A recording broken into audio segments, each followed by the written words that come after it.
So students welcome back. आज के इस वीडियो में हम क्लास 9th साइंस चैप्टर जो कि है force and laws of motion उसके बारे में जानेंगे। तो ये वन शॉट वीडियो होने वाली है, क्विक रिवीजन वाली वीडियो होने वाली है। सारे कंसेप्ट को हम थोड़ा सा फास्ट वे में आपको समझाने की कोशिश की जाएगी। ओके, तो स्टार्ट करते हैं।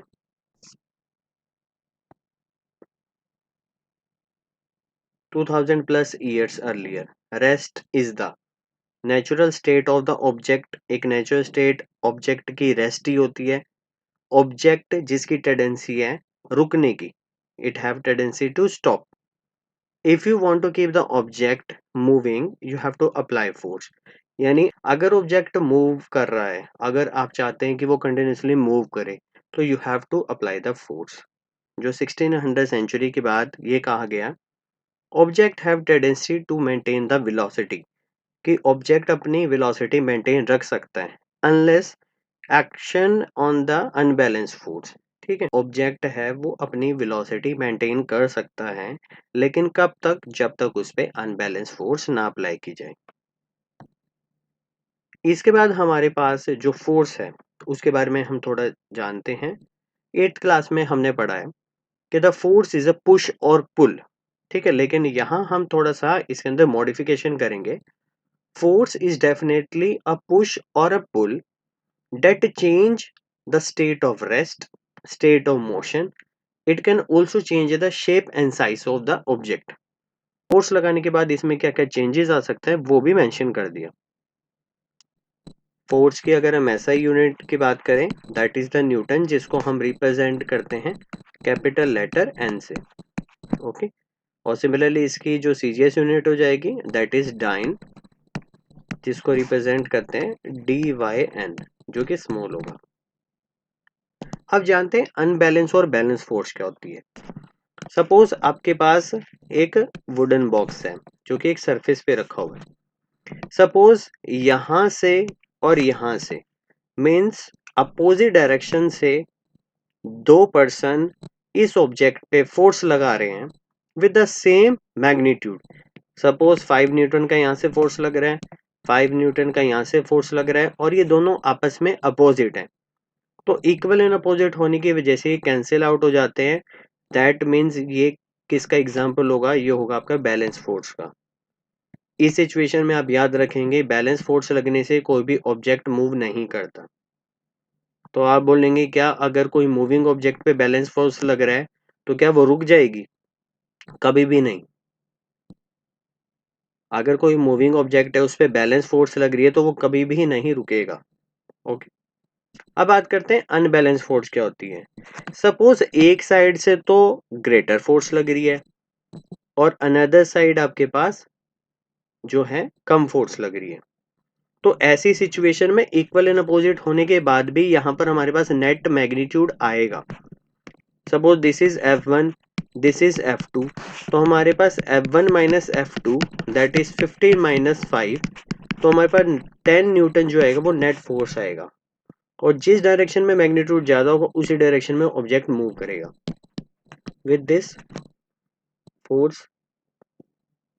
अब अनबैलेंस का मतलब क्या हुआ? एक तो जो मैग्नीट्यूड है फोर्स की दैट इज डिफरेंट, दूसरी की डायरेक्शन भी तो डिफरेंट हो सकती है। ठीक है, मान लो दोनों ही फोर्स एक ही डायरेक्शन में लग रहे हो,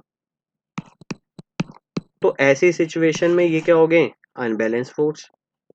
मान लो अपोजिट डायरेक्शन में लग भी रहे हो, उनका मैग्नीट्यूड अलग है, तो वो क्या हो जाएंगे? Unbalance force.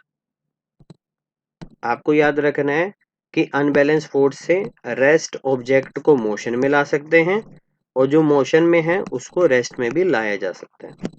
आई थिंक ये चीज क्लियर हो गई होगी।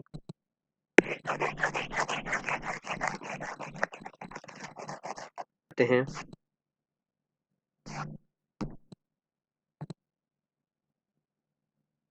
अब आप देखोगे same equal and opposite forces लग रही हैं, दे आर बैलेंस फोर्सेस।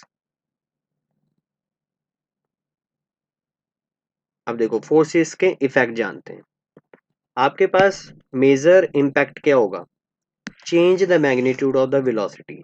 अगर कोई ऑब्जेक्ट ऑलरेडी मोशन में था तो अगर आप उस पर फोर्स लगा दो तो उसकी मैग्नीट्यूड भी चेंज हो जाएगी। जैसे बॉल आई, आपने बैट से बहुत फोर्स लगा के इसको स्ट्राइक किया, तो जितनी उसकी स्पीड से अब उससे ज्यादा स्पीड में वो मूव करने लगे। That means we have change the velocity of the object by applying force. इसके बाद ऑब्जेक्ट को फास्टर और स्लोवर भी किया जा सकता है। मान लो बहुत फास्ट बॉल आई, बैट से आपने उसको क्या किया, डिफेंड किया, तो वो क्या होगी, स्लो होगी। यानी हम फोर्स लगा के ऑब्जेक्ट की वेलोसिटी को इंक्रीज भी कर सकते हैं और डिक्रीज भी। दूसरी चीज है चेंज द डायरेक्शन। डेफिनेटली जब बॉल आती है, जो बैट से हम हिट करते हैं, तो वो डिफरेंट डायरेक्शन में हम अपनी मर्जी से भी भेज सकते हैं। ठीक है, कि ग्राउंड में लेफ्ट में जाएं या राइट में जाएं या बिल्कुल स्ट्रेट पार कर दें। तो फोर्स से हम क्या कर सकते हैं, ऑब्जेक्ट की डायरेक्शन चेंज कर सकते हैं। We can also change the shape. Shape कैसे, मान लो आपके पास डो है, आप फोर्स लगा के इसकी शेप चेंज कर दो। वो ब्लैक है, फोर्स लगा के इसकी शेप चेंज कर दो। We can also change the size. जैसे कि एक रबर बैंड है, जब आप इसको स्ट्रेच कर दोगे तो इसका साइज काफी बड़ा हो जाएगा, जब आप इसको छोड़ दोगे तो रियल साइज में आ जाएगा। तो इस तरह से हम बता सकते हैं these are the effects of force. ठीक है, कि क्या क्या इफेक्ट्स आपको देखने को मिलेंगे। अब देखिए Newton's first law of motion सबसे इंपॉर्टेंट है। देखिए, if the friction would be eliminated, एक ऑब्जेक्ट है जो कि एक स्लैंट हाइट से आ रहा है, बोलते हैं कि अगर हम यहाँ से फ्रिक्शन रिमूव कर दें तो क्या कभी इस ऑब्जेक्ट को हम स्टॉप कर पाएंगे। तो यहाँ पे आंसर क्या होगा, एक तरीके से अगर फ्रिक्शनल फोर्स के अलावा और भी जो फोर्सेस हैं वो भी एलिमिनेट कर दी जाएं तो हम इसको कभी भी नहीं रोक पाएंगे। देखिए सबसे पहले फ्रिक्शन को समझते हैं। Friction is the opposing force that is acting on the every object। एक ऑब्जेक्ट मूव कर रहा था सरफेस पे, उसके अपोजिट जो भी फोर्स लगेगी दैट इज द फ्रिक्शन। अब यहाँ पे एक इंपॉर्टेंट डेफिनेशन आती है इनर्शिया की। ओके, उससे पहले हम जानेंगे कि क्या स्टेटमेंट है।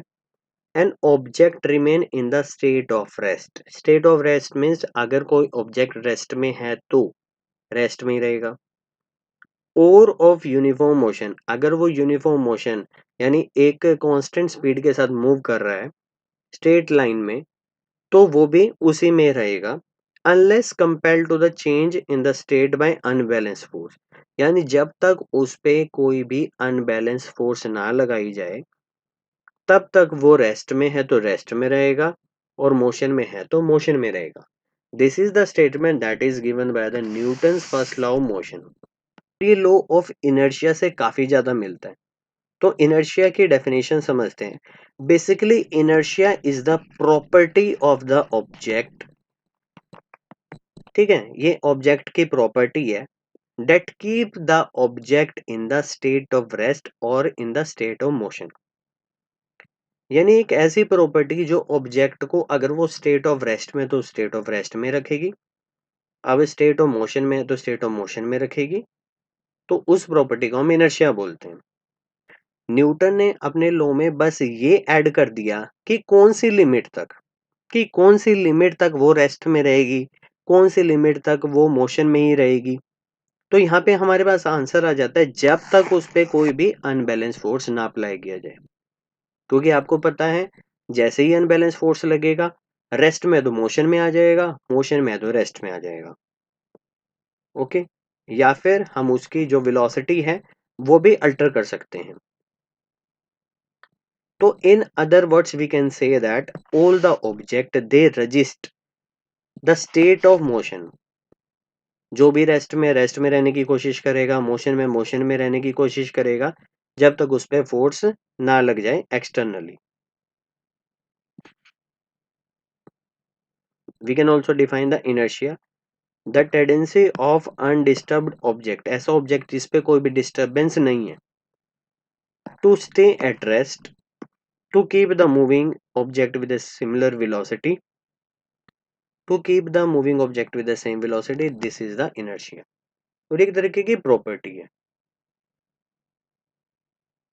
अब जैसे काफ़ी सारे रियल लाइफ एग्जांपल हमारे पास आते हैं जो कि लॉ ऑफ इनर्शिया को हमेशा एक्सप्लेन करते हैं। देखते हैं।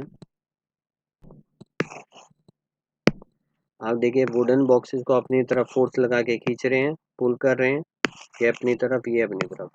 तो इनके साथ वाले जो बाउल है वो भी तो इनके साथ चले जाने चाहिए। तो यहाँ पर हो क्या रहा है, वुडन बॉक्सेस तो फोर्स लगाने के कारण मोशन में आ गए हैं, लेकिन जो ये अपर बॉडी है ये स्टेट ऑफ रेस्ट को मेंटेन रखती है। इनर्शिया ऑफ रेस्ट की वजह से ये अपनी ऑब्जेक्ट को रेस्ट में ही रखना चाहती है, रेजिस्ट करती है कि मोशन में नहीं आएगी। इस वजह से वुडन बॉक्सेस तो मूव कर जाते हैं लेकिन ये सारे के सारे यहीं रहते हैं।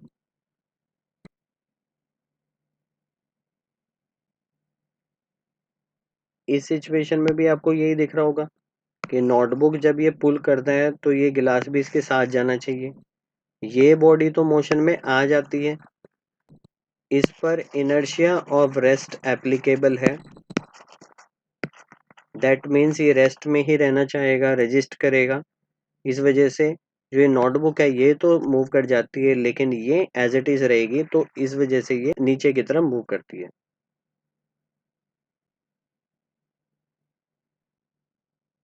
Now see, do all the body have the same inertia? क्या सभी ऑब्जेक्ट पे सेम इनर्शिया एप्लीकेबल है? तो आंसर होगा बिल्कुल भी नहीं, that is incorrect. Different body they have different inertia of rest and motion.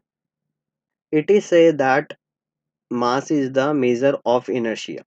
That simply means that mass जितना ज़्यादा होगा inertia उतना ही ज़्यादा होगा। सपोज आपके पास एक बहुत हैवी बॉल है जिसका मास बहुत ज़्यादा है और एक छोटी सी बॉल है जिसका मास बहुत कम है। तो सिंपल सी बात है, अगर ये रेस्ट में है तो इनर्शिया ऑफ रेस्ट इसका बहुत ज़्यादा होगा इसके कंपैरिजन में। ये रजिस्ट करेगा, इसको मोशन में लाने में हमें बहुत ज़्यादा एक्सटर्नल फोर्स अप्लाई करना होगा। सिमिलरली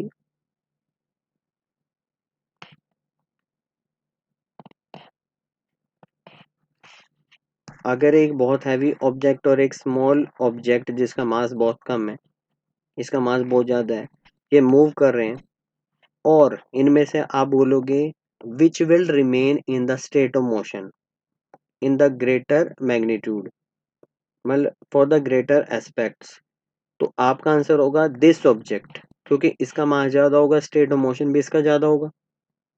इसको रेस्ट में लाने के लिए हमें बहुत ज़्यादा एक्सटर्नल